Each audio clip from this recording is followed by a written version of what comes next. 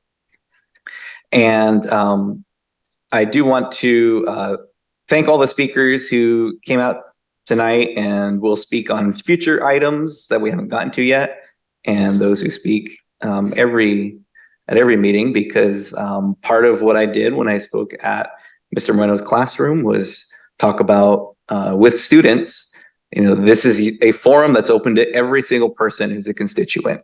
If, it doesn't matter how old you are, doesn't matter if you're eligible to vote, doesn't matter where your citizenship status is, what language you speak, every person has a constitutional right to come and speak to their local government and tell them what they agree with, disagree with, and share with them their thoughts on items that pertain to them as constituents in the community. So those are my comments. Thank you, Mayor. Thank you, Councilman Madrigal.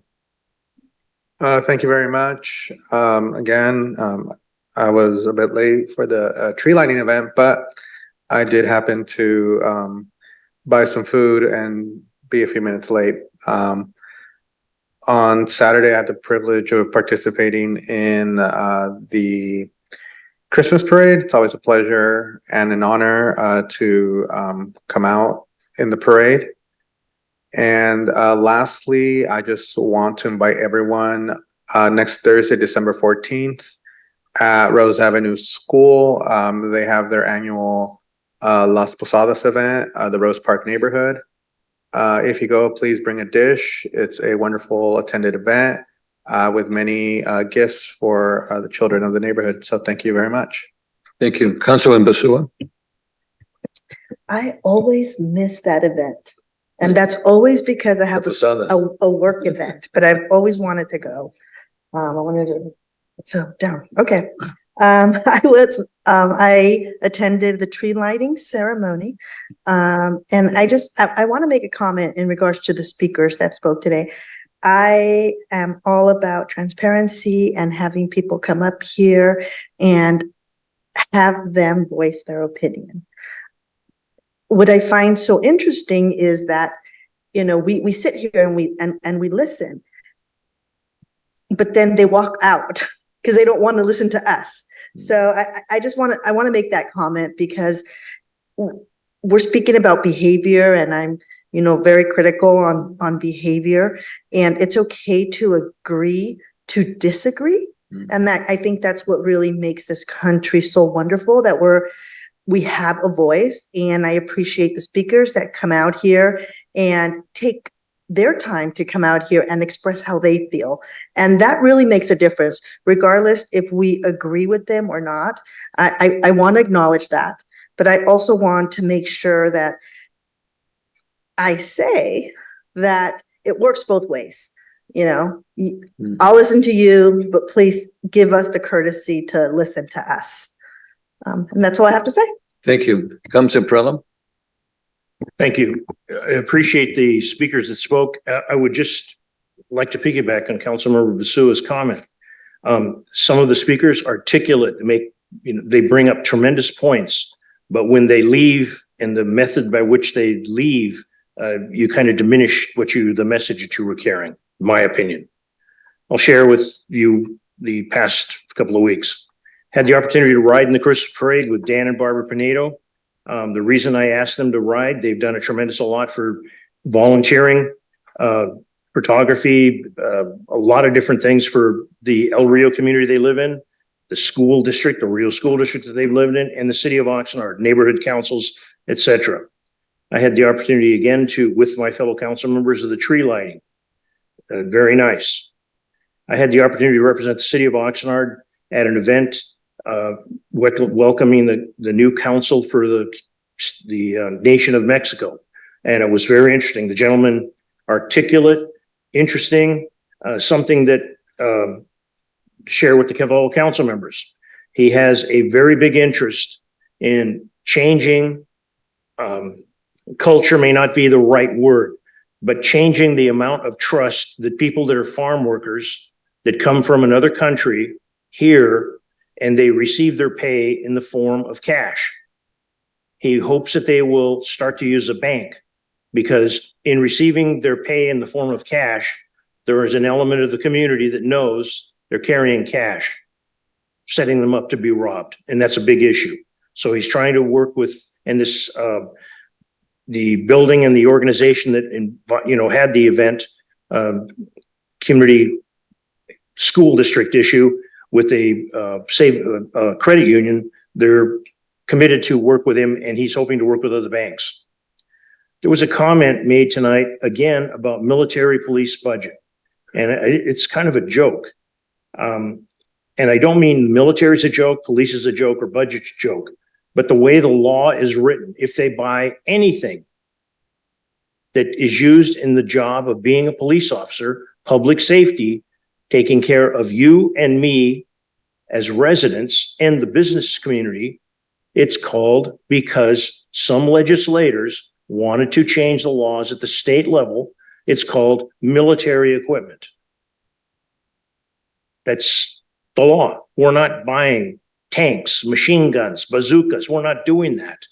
They replaced drones and they replaced flashbang the last time. Things that get used and wear out. I already mentioned the sidewalk, the food vendor and the grease on the sidewalks. I want to thank code enforcement. And this is an example for the community and my council. We have an issue where the food vendor, the issue the general manager talked about, the city manager talked about, and we're not able to get a control on it. But when there's rules in place and people follow the rules, even when they've gone a little bit outside of the rules, they are brought to attention. They are made to comply. And recently on Arcturus Road, off Wainimi Road, there were a tremendous amount of shipping containers stacked up extremely high, right on the edge of the sidewalk. The chance of one of them falling over is not a real strong possibility, but the rules are they're not supposed to be there. Thanks to code enforcement and the city attorney's office for getting it taken care of. They're not in that situation, putting anybody at risk. Again, I wished I would have mentioned it, but I figure I'll mention it right now. I'm hoping Santa Claus brings, and this is no joke, I'm hoping Santa Claus brings some long underwear to the people that work on the 4th floor. Because when I go up in the morning, there are sections of that 4th floor, you could hang meat and it wouldn't spoil. There's something with the heating system, air conditioning, whatever. But certain sections of that thing, I have to wear long underwear if I'm going to stay there very long. And, granted, people go, well, they're in an office and they're high paid and they're the management. Who gives a damn? I do. They're members of this community, making this entire community with everybody else that works for it work. So those are and wish everybody a happy holidays, safe and sane. And I want to say this. I hope that there is a ceasefire, but I'm not going to go along with everything else that people are asking me to say. But it would be nice if there was a ceasefire. If I was a God, there would be no more violence. But I'm not God, or whatever it is. Councilman Zavala. Thank you, Mayor. Thank you, Mayor Zaragoza. So this past week, I was actually very conveniently able to join a meeting with the city manager and a couple of our South Oxnard neighborhood chairs to talk with some of their issues last Wednesday. It was like an hour and a half meeting with them. Hopefully we addressed we addressed their concerns. On Thursday, I joined the rest of my colleagues for the tree lighting. It's been a couple years since I've partaken in that, and it was very, very enjoyable. Yeah, and then this upcoming Thursday at December 7th at 6 p.m., the Southwood Neighborhood Council will be meeting at Haycock School. On Monday, December 11th at 6 p.m., the Calgeisler Neighborhood Council will be meeting at Harrington Elementary. And I guess I wanted to say thank you for the speakers that came out this evening. As someone who was an activist, heavy activist myself, and really strive to empower grassroots individuals. I hope my colleagues would be inclined to have this conversation, but I would like to request that if we could agendize a resolution on HR 786 on the December 19th meeting, if possible. I know it's 2 weeks away, and some other cities in California like Oakland, Cudahy, and Richmond have passed similar resolutions, as well as other cities across the country like Seattle, Detroit, etc. Thank you. Mr. City Attorney, do we need a second on that item?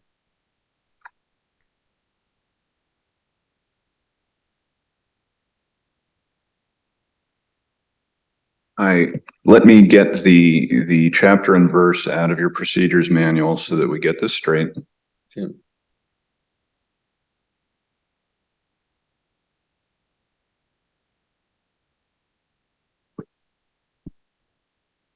For placing items on an agenda. While most agenda items are scheduled through the city manager's office based on administrative needs of the city, the intent of this policy is to provide an orderly means through which an individual council member can raise an issue for discussion and possible city council direction or action. A council member requesting an item to be placed on the future agenda, meeting agenda, may briefly announce their request during a city council business committee reports portion of the city council meeting. So that has happened. There are other manners in which that can be done. And following that,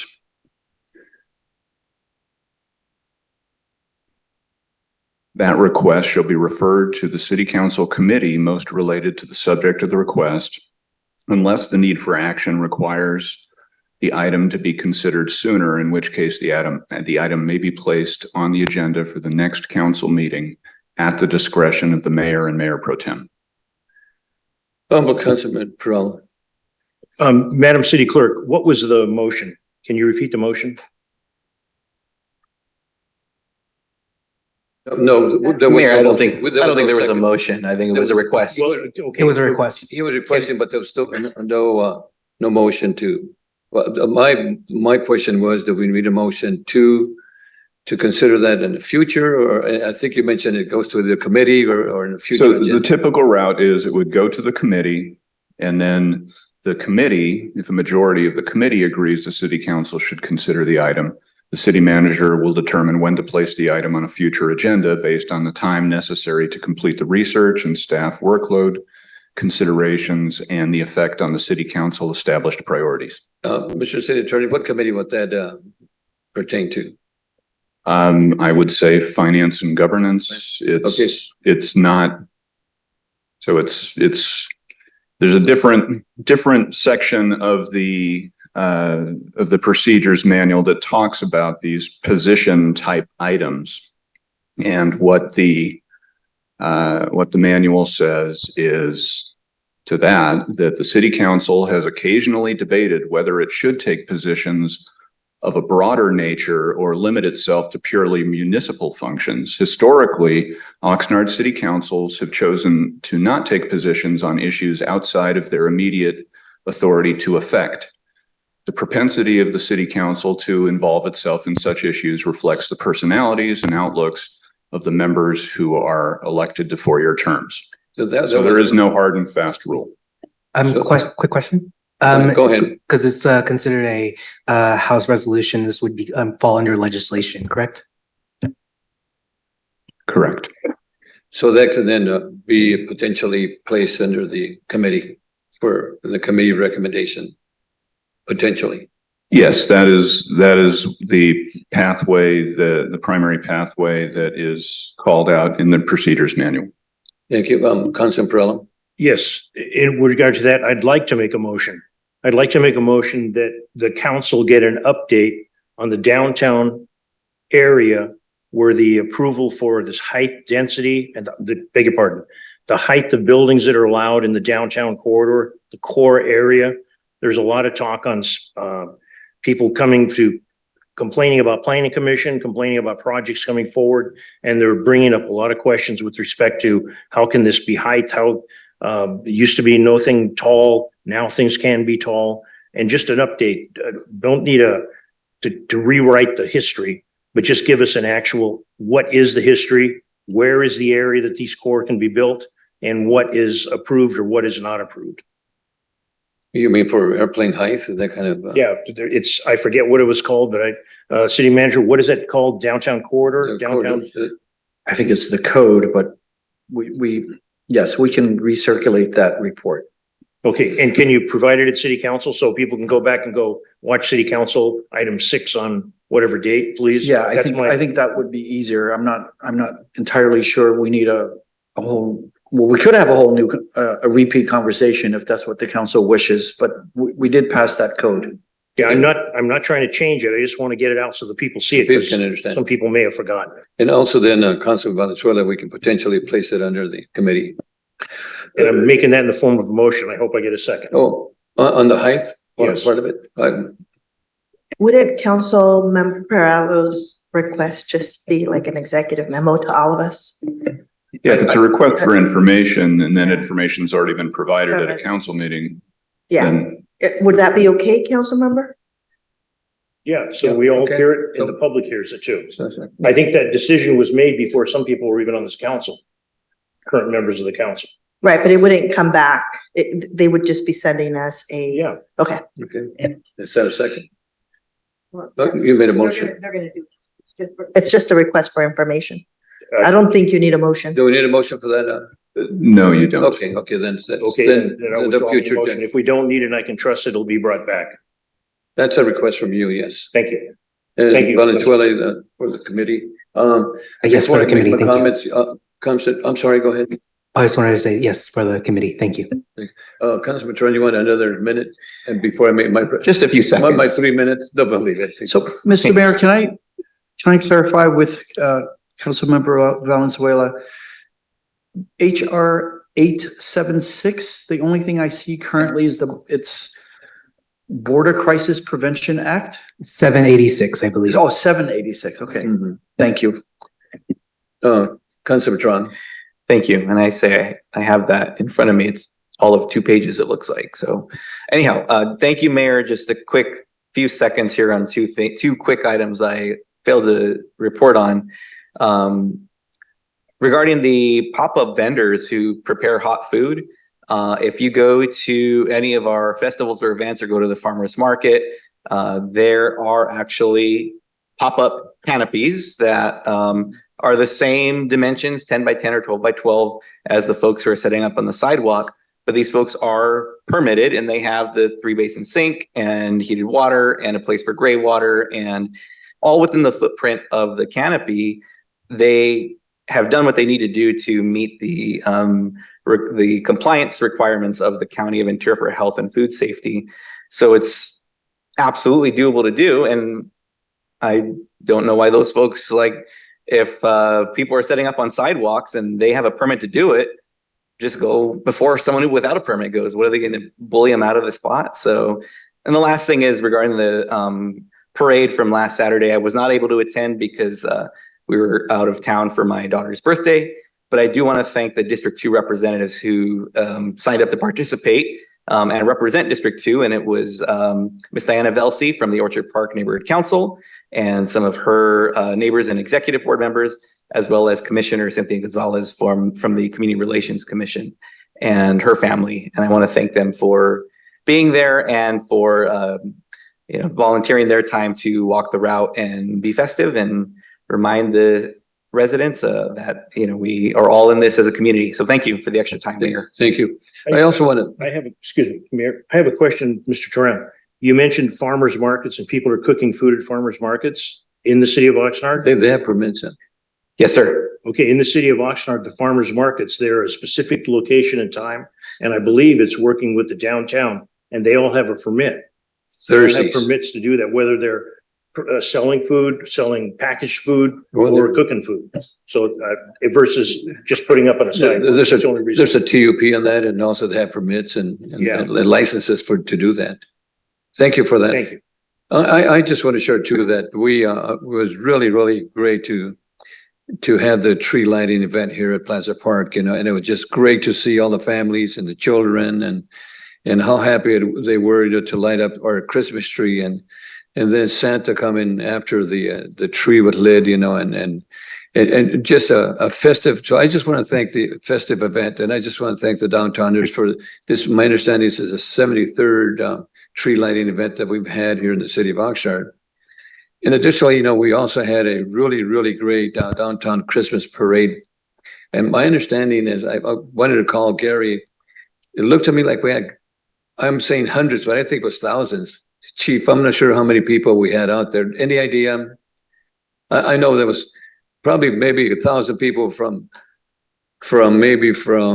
A Street over just to C Street. Just packed. It was just great to see the kids and the families again. And while they were stopped, that we had the announcers talking to some of the individuals at the parade. And I was with my wife as we turned around into Fifth Street. And for whatever reason, we were stopped, and this little girl goes over and just wanted to touch my wife's hand. And she went out there just to touch her hand, and we'll let her go. And the mom says, "Mija," in Spanish, she says, you already touched the lady's hand, let her go. So she just did not want, and my wife just thought it was just the greatest thing that ever happened to her. But that's how festive things were, how great people were participating in the parade. And of course, you also, after that, or during that time, we had the Tamale Festival. And the Tamale Festival, my understanding is that I think it was Channel 4 or 5 came over to Oxnard and interviewed Mr. Blum, and we had people from throughout Southern California come to the Tamale Festival, which was really great. So, and again, to everybody, happy holidays, and I hope everybody has a great time in the next couple of weeks, here in Oxnard. So thank you for that. And I know I'm coming again. Mayor, I got to agree. I've been through several parades. This was the best, I think. And this is more kids than I've ever seen in a parade. More little kids. I've never seen this many little kids. But I want to share with the public. There is some basic rules. The people that put the parade on, they put the parade on, the individuals that want to be in the parade, there's a fee involved, and there are rules and regulations, and you have to sign them. That's and right. One of them is you don't throw candies or things into the crowd because somebody can get hurt. And if you can't abide by the rules, you can be potentially asked to not come back or maybe even removed. And whether you're an elected official, a social organization, a religious organization, a private firm, you sign, and those are the rules. If you can't abide by the rules, it's like something else we discussed tonight. I hope that they follow their guidelines and you're not invited back. Because when somebody gets hurt, they will also come back for the city of Oxnard. And being the city of Oxnard, the assumption is you have deep pockets and sky's the limit with money. When the person didn't follow the rules, they should be held liable. My opinion as a council member. Thank you. Thank you, Mayor. Okay, our next item is item J. This is review of the information consent agenda items. And we have 1 to 7 items. And my understanding is that Councilman Turan wants to recuse himself from item number 5. And we do have some speakers on this item. And we'll start off with, before we continue, we'll start off with Carla Alejandra. If she wants to speak on L1 or through L8. I'm not sure exactly how many items she wants to speak of. Carla? Carla, please press *6 to unmute, and you have 3 minutes.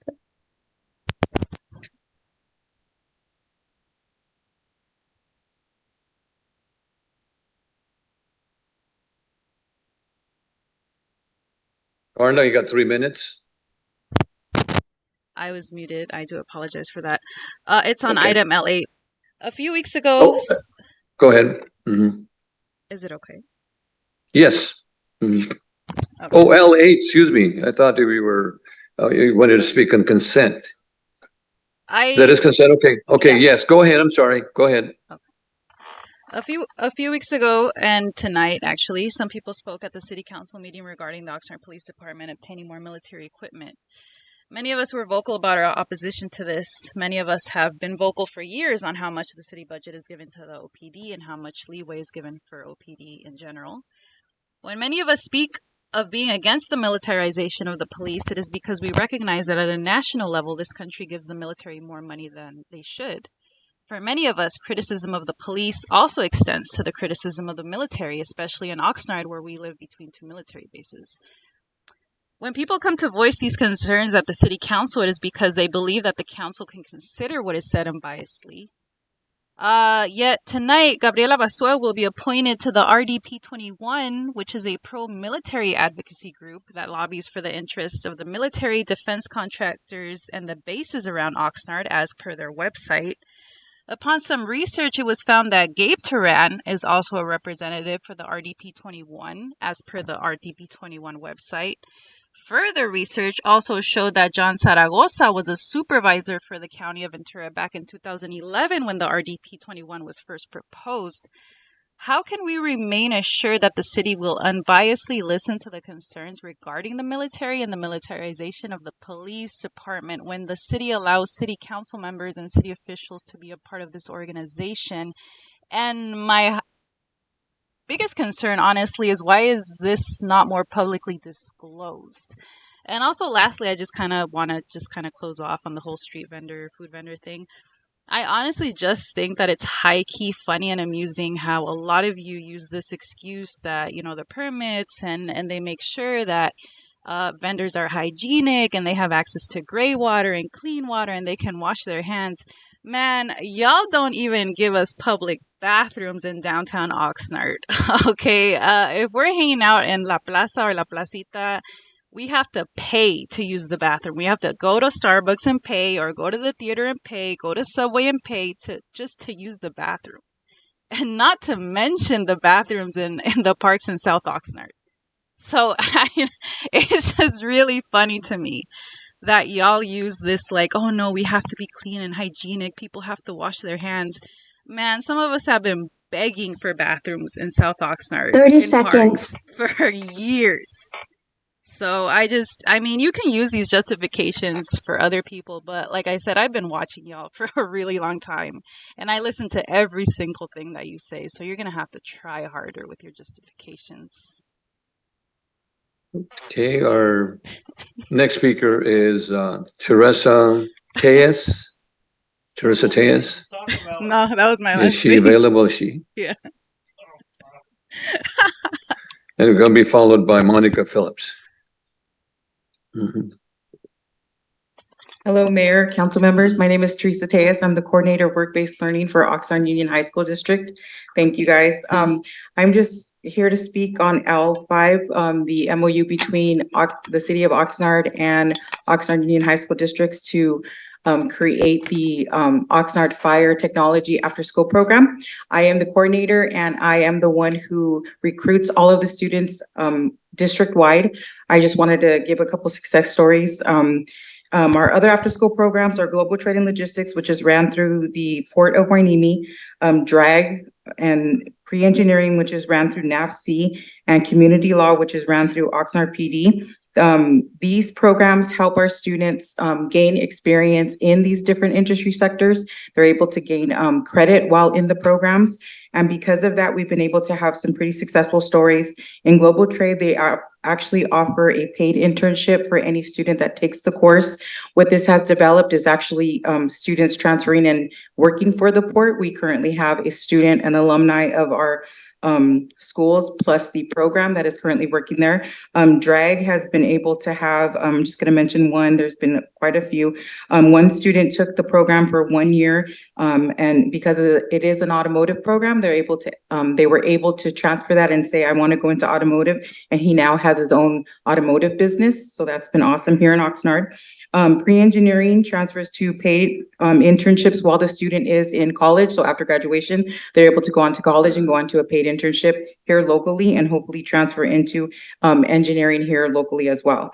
Community law has had students successfully complete the program and also go into the cadet program and then transfer into employment as well. So I just wanted to give you guys a couple success stories. When you consider approving that, it would help feed into your future local workforce. Thank you. Thank you. I know the chief has been working pretty hard on that. Thank you.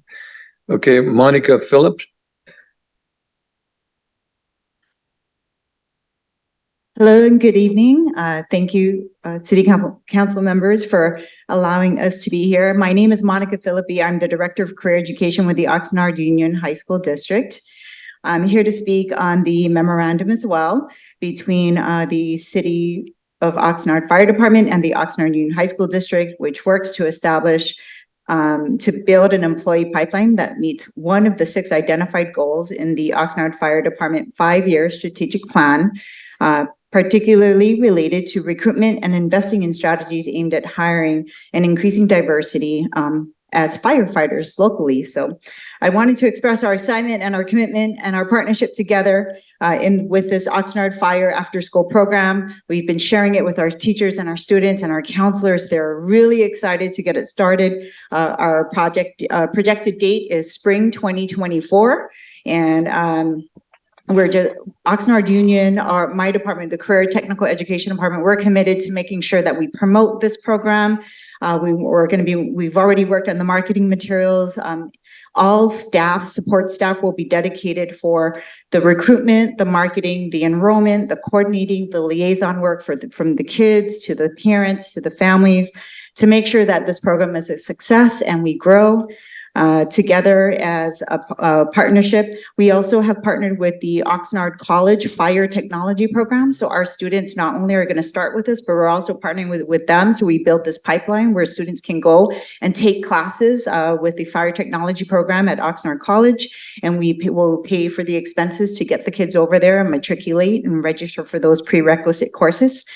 And the big overall goal, and I think we've actually done this quite well with a lot of our career technical education programs with the City of Oxnard, is really building the local talent of the Oxnard community and making sure that we keep our talent local and we keep it here and we grow together. So I just wanted to say thank you so much for the continued support with our Oxnard Union High School District. Thank you. And I know that our chief's working on the diversity program. Thank you so much. I think it's got